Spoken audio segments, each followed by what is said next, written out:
سلامونه او نیکې هیلې د هیله اکاډمي درنو څارونکو ځل بیا ښه راغلاست. خوشحاله یم چې د مایکروسافټ ورډ د شپږمې برخې په وړاندې کولو سره ستاسې په درانه چوپړ کې یم. بیا هم زه د مایکروسافټ ورډ پروګرام پرانیزو، وین کی آر کلیک کوم، رن خلاصوم، دلته لیکم وین ورډ انټر ورته وایم، ماته د ورډ برنامه پرانستل کیږي. بلانک ډاکومنټ باندې کلیک کوم، دلته وګورئ د هوم ټیب مو مکمل برخه خلاص کړې وه، کلیپبورډ، فونټ، پاراګراف، سټایل، ایډیټینګ، دا ټولې برخې وې چې موږ یو په یو سره ولوستل. اوس ځو انزرټ ټیب پیلو. دلته انزرټ ټیب کې دغه څو لومړني درسونه په دې درس کې ووایو، همداسې بیا په راتلونکو درسونو کې نورې برخې هم ټول سره لولو.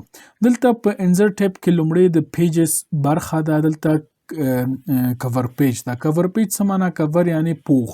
کور پیج یعنی په دغه ډاکومنټ کې چې موږ انزرټ کوو دا چیک کوو، دلته د دې لپاره موږ پوښ انزرټ کوو. مثلا موږ یو چپټر جوړ کړی یا مثلا موږ مقاله د کار څه وي هغه لپاره موږ غواړو چې کور یا پوښ برابر کړو. نو دلته راځو په انزرټ ټیب کې کور پیج له دې څخه کولی شو چې مختلف ډیزاینونه د کور پیجونه له دې څخه ورته انزرټ کو، ترې استفاده وکړو. مور کور پیجز فرام آفس ډاټ کام یعنی په آفس ډاټ کام کې چې کوم کور پیجونه دي له هغو څخه هم استفاده کولی شي. ریموو کرنټ کور پیج یعنی کوم کور پیج چې تا اچولی هغه ریموو کړئ. دلته وګورئ مثلا دغه برخې دغه کور پیج مثلا ما به ډاونلوډ کړي، دلته له دې څخه غواړم استفاده وکړم. دلته وګورئ په دغه شکل عکس لري. که چیرې تاسې له انټرنټ سره وصل واوسئ په ده باندې کلیک وکړئ، مور کور پیجز، دا تاسې مستقیم ویب سایټ ته وړي، دغه څخه کولی شئ نور کور پیجونه هم ډاونلوډ کړئ. ما دغه کور پیج ځان ته راښکته کړ، ځان ته پرانیسته. مثلا څه عنوان ورته ورکومه، عنوان ورکومه چې 12 tenses. مثلا د انګلیسي ژبې 12 زمانو په اړه ما دغه چپټر جوړ کړی دی. دا غواړم مثلا دلته پوښ جوړ کړم. په دغه شکل کولی شم چې چیکم له دې څخه کور پیج ورته برابر کړم. سمپل ټنسز او پروګریسیو، په سپیل کې اشتباه نشم، داسې پروګریسیو او پرفیکټ په دغه شکل. دا چې دا ورته کور مثلا ډیزاین کې کولی شئ دلته ډیټ ورته یا تاریخ انزرټ کې چې کوم تاریخ باندې دغه شوی رامنځته شوی دی. مثلا کوم تاریخ ورته یم چې دا د نن ورځې تاریخ ټوډے دا راته واچوه. کورس ټایټل دلته انزرټ کړی، کولی شئ دلته هم ورکړئ. خپل نوم چې چا لیکلی دی کولی شئ خپل نوم هم دلته مثلا ولیکئ. مثلا احمد جان فرض مثال دی لیکوال شو، کولی شئ په دغه شکل نور کار هم پکې وکړئ، ډیزاینونه وکړئ، پکې کار وکړئ. نو دا یو سمپل پوښ و. یا مثلا وایي نه دا راته بدل که، دغه متنونه پکې راتلی شي، نور ډیزاینونه هم انتخابولی شي. مثلا زه ورته وایم چې په دغه ډیزاین کې راته انتخاب کړه. 12 tenses دغه تشریحات راغلل، چا لیکلی، دلته وګورئ دغه دلته کولی شي فبروري تاریخ پکې راغی، خپل نوم هم پکې ولیکئ. ښوونیز مرکز مو لرلی د هغه په نامه یې هم جوړولی شئ.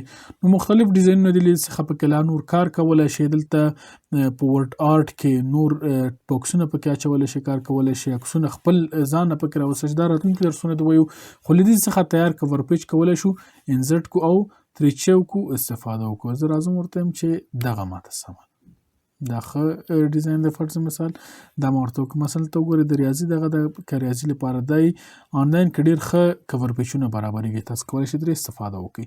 تر دې وروسته بلانک ډاکومنټ دا څه کار کوي؟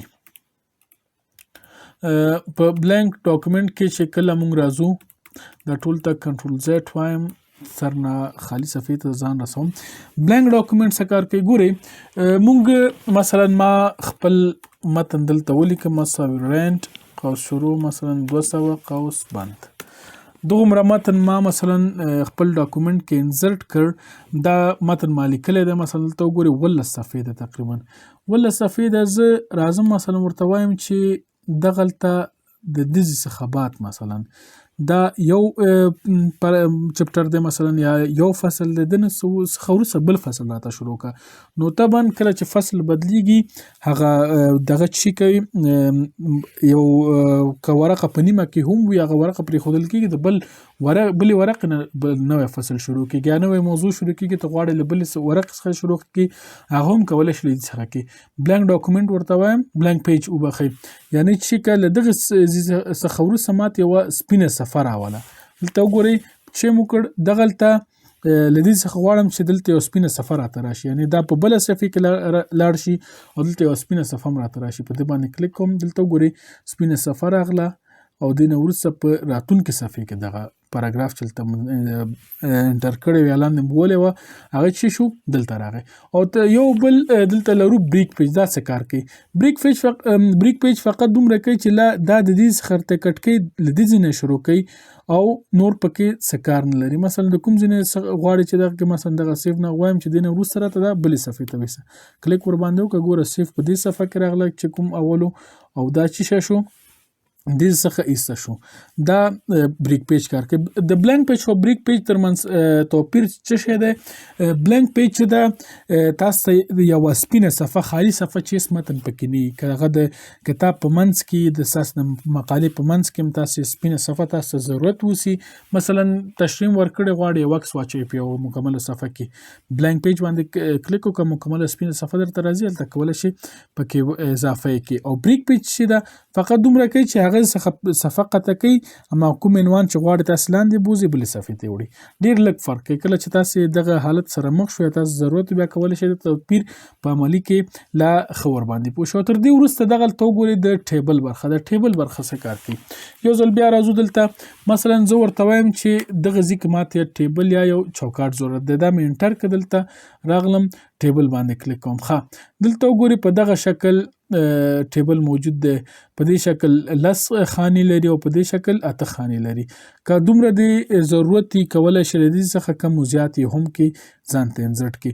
خو که وایئ نه چې مثلا ماته ډېرې خانې ضرورت دي، کولی شئ دلته راشئ ډراټ انزرټ ټیبل ته په دې باندې کلیک وکړئ. ښه نمبر آف کالمز څو کالمه دلته ولري، مثلا زه ورته یم چې د 6 کالمه وي او په دې رو یا قطارونه چې هغه راته 3 دانې اوکې ورته وایم. داسې وګورئ 6 کالمه راغی او 3 رو په دې شکل چې دا چې دي کالمونه دي او په ولاړه چې دي دا رو ته ویل کېږي. نو په دغه شکل او بیا که وروسته وایي چې نور هم پکې اضافه کړي، دلته ګورئ په کونج باندې چې ماوس کرزر بوځئ دلته تاسو ته د جمع علامه راځي، په ده باندې کلیک وکړئ. نورې خانې هم تاسو ته د ضرورت په اساس چې کېږي رامنځته کېږي. او که وایي چې خانې سلیکټ کړي په دې شکل هم سلیکټ کولی شئ د موس کرزر په واسطه. او که وایي چې ټول ټیبل سلیکټ شي دغه جمع علامه ګورئ په ده باندې کلیک وکړئ، ټول ټیبل سلیکټ کېږي. او دلته وګورئ کله چې دا ټیبل دلته موجود نه و، ګورئ دغه آخري خانه دلته هیلپ ده، یعنې دې نه وروسته بله خانه نشته.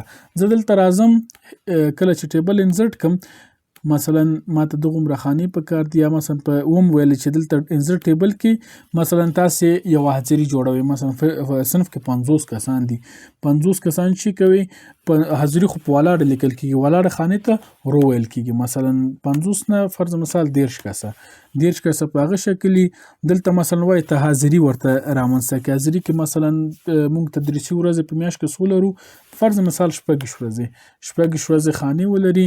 یا مثلا وایي چې نوم یو اول نمبر راځي، بیا نوم راځي، بیا ولد راځي او تر دې وروسته د هغوی حاضري شروع کېږي. نو 3 دانې دا شوې، 6 ورځې کېږي 9 ورځې. 9 ورته وایم راته انزرټ کړه. دلته وګورئ 13 خانې په دې شکل دي او 9 خانې په دې شکل دي. دلته بیا یو بل څه که ووایي چې مثلا د نوم خانه یا دغه چې وي ځای ډېر وي که نه، خانه غټه وي، نوم ته غټه خانه پکار ده. نو کولی شئ دغلته ورباندې چې کله دغه شکل علامه یې واخیسته دا خانې غټې او وړې هم کې په دې شکل کولی شئ تغییرات پکې راولئ. څومره چې وخت ولرئ کولی شئ لا منظم او ښه ټیبل پکې رامنځته کړئ. او زموږ لکه لږ څه وړاندې مو ویل چې دلته آخري ټیب چې د هغه هیلپ د نه وروسته بل ټیب نه و، دغه ټیب چې ده دا د ټیبل ټیب اړوند ده. دلته کولی شئ ځینې نور کارونه هم وکړئ. دلته ګورئ ټیبل ډیزاین، کولی شئ د ټیبل لپاره دلته مختلف ډیزاینونه انتخاب کړئ، په دې شکل چې څنګه تاسو غواړئ په هغه شکل کولی شئ د ټیبل لپاره ډیزاین انتخاب کړئ څخه. او دلته نور اپشنونه دي، لاست کالم چې کې، فرست کالم چې کې، دلته ډیزاین کولی شئ لیزه خو هم په دغه شکل انتخاب کړئ. دلته ګورئ چارې یو زه ټیک مارک کوم تغییرات پکې راځي. نو کولی شئ په دغه شکل نور کار هم پکې وکړئ. شیډینګ په شکل کې غواړئ شیډینګونه پکې اضافه کړئ، دا راځم سلیکټ کوم ورته وایم چې شیډینګ راته بلیک کا، په دغه شکل وګورئ دا شیډینګ واخیسته. همداسې بارډر سټایل که په کوم رنګ مثلا ورته وایي چې دا انتخاب که دلته بارډر سټایل په دغه رقم بارډر راته واچوه. وګورئ دلته مې بارډر انتخاب که رنګ کولی شم داسې نه ورته انتخاب که مثلا چې سور بارډر راته واچوه دې څخه کولی شم چې بارډر واچوم. وایي مثلا دا بارډر ډبل اوسي په دې شکل دلته راشه سایز انتخابوي ورته بیا ورباندې کلیک کړئ په دې شکل ډبل بارډر راته انسرټ کېږي. دې څخه کولی شي چې سایز انتخاب کړئ د دې څخه ډیزاین انتخاب کړئ د دې څخه رنګ انتخاب کړئ او بارډرونه پکې خپله کار وکړئ. نو دلته نور آپشنونه دي چې باټم بارډر ولري پاس ولري کوم شکل پکې وي کوم شکل نه وي کولی شي هغه له دې څخه انتخاب کړئ. نو تر دې وروسته دلته په لی آوټ برخه کې دلته وګورئ سلیکټ شی کې سلیکټ سیل یو حجره راته وایي انتخاب کې سلیکټ سیل باندې کلیک وکړئ هغه څه کوي فقط یو سیل تاته انتخابوي. مثلا دلته وګورئ کلیک وکړئ سلیکټ سیل یو سیل تاته انتخاب کړئ. سلیکټ کالم یا دغه قطار چې دا راته انتخاب کړه. سلیکټ رو په دغه شکل راته انتخاب کړه او سلیکټ ټیبل ټول ټیبل راته انتخاب کړه. نو دلته ډیر د آپشنونه پکې شته مثلا ډرا ټیبل کولی شي بل ټیبل هم په دې کې رسم کړي لکه څنګه مثلا دغسې یوه بله کرښه یا ټیبل دلته هم راته رامنځته کړه کولی شي چې نور هم پکې کار وکړي. یا ایریز برخه باندې ایریز لکه څنګه چې موږ ورته وایو چې ایریزر ته که نه دا ګورئ دغه ټیبل په دې شکل هلته موږ په دې ځای کې ورته د شپږ پوینټه د خط پیړوالی ورته انتخاب کړی و کولی شي کم یې کړي. او ایریسر ته تخته پاک یا مثلا د پنسل پاک په شکل وبخئ پنسل پاک په شکل کولی شي دا استفاده کوي په ده باندې کلیک وکړئ کولی شي چې کوي خانه پکې ایریزر یا پاک کوي. دا وګورئ دا خانه ورو ورو په غټېدو ده دا څو خانې سره یو ځای شوي دا شکل کولی شي. ډیلیټ سیل یا دا خانه راته ډیلیټ کړه ډیلیټ کالم راته ډیلیټ کړه ډیلیټ رو راته ډیلیټ کړه هغه رو مکمل ته ډیلیټ او ډیلیټ ټیبل ټول ټیبل ډیلیټ کړه مکمل ټیبل له منځه ځي. بیرته کنټرول زیډ ورته راولم په ده باندې وایم چې او بل انزرټ اباف مثلا دلته ما کلیک کړی انزرټ اباف د ده له پاسه راته یو څه یا ټیبل یا خانه راته انزرټ کړه اباف ګورئ دغه خانه اوس رامنځته شوه. انزرټ بیلو دې خانې نه لاندې راته بله خانه رامنځته کړه دا وګورئ بله خانه اضافه شوه. انزرټ لیفټ چپ خواته راته اضافه کړه چپ خواته اضافه شو. انزرټ رایټ ښي خواته اضافه کړي ښي خواته اضافه کړي په دې شکل. مرج سیل مرج معنا یو ځای کول. مرج سیل مثلا دغه خانې ورته وایي چې دا خانې راته یو ځای کړه مرج سیل ورته وایي ګورئ دا خانه ټوله څه شوه یوه خانه شوه. مخکې په دغه شکل جدا جدا اوس شو ټول یو شی شو.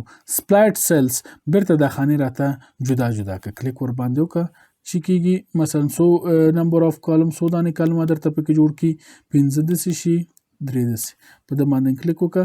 سپلاټ سیلز دا وګورئ په مغه خانه کې تاته دغه شکل برابر کړه نو دا کولی شي له دې څخه وکړئ. سپلاټ ټیبل دغه ټیبل راته جدا کړه په ده باندې کلیک وکړه وګورئ دغه ټیبل راته دې څخه چې جدا کړه. نو په همدې شکل تر اخره پورې دلته چې تاسو څومره پکې مخکې لاړ شئ دلته ویکټور برخې کې چې کلیک وکړئ تاسو نور هم پکې مخکې تللی شئ.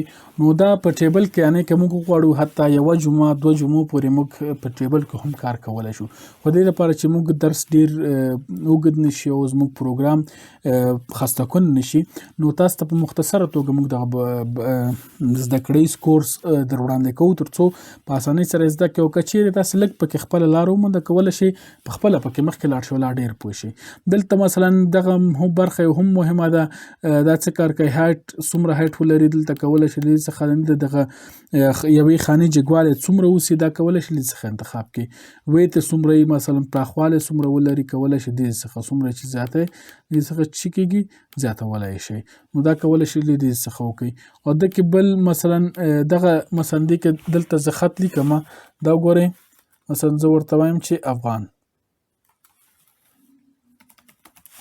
دا مې مثلا ولیکه دا وګورئ اوس د دغې خانې په پاسنۍ برخه کې ده دا که غواړئ چې منځ ته راشي دلته انتخابوئ شي منځ ته راغی لاندې راشي دا انتخابوئ پاس راشي دا انتخابوئ چپې خواته پاس راشي انتخابوئ.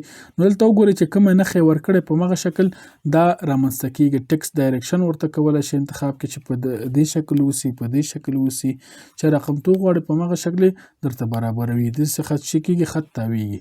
نو سورت A to Z دا څه کار کوي سورت مو په هم ټیپ کې هم ویلی سورت څه کار کوي دا تنظیموي تا ته په څنګه یې تنظیموي. مثلا ته حاضري لرې، مثلا ته ورته وایې چې دغه حاضري کې کسان راته د الف څخه تر یا پورې برابر کا. سورت ورته وایي چې کېږي په سورت باندې کولی شي تنظیم یې کړي. اسندنټ الف څخه تر یا پورې، ډیسندنټ د یا څخه تر الف پورې، یا اسندنټ د ای څخه تر زیډ پورې، ډیسندنټ د زیډ څخه تر پورې. یعنی کوم نمونه چې په ای کې اول راځي، بیا بی راځي، بیا سی ډي، او که ډیسندنټ ورته انتخاب کې زیډ همداسې پورته اخره کې بیا ای راځي په دغه شکل. یا مثلا د یو څخه تر همداسې مخکې چې ځي، او که ډیسندنټ انتخاب کې مثلا هغه آخري نمبر چې کوم وي د هغه څخه تر یو پورې تاسو ته بیرته رسي. نو دا کولی شي لږ څخه پکې کار وکړي. فارمولې برخه هلته په انزټ کې نور برخې هم شته، اکویشن او سمبول، دا کولی شي هلته پکې کار وکړو. نو دا و د ټیبل برخه چې د انزټ ټیپ کې مو دا هم ولوسته.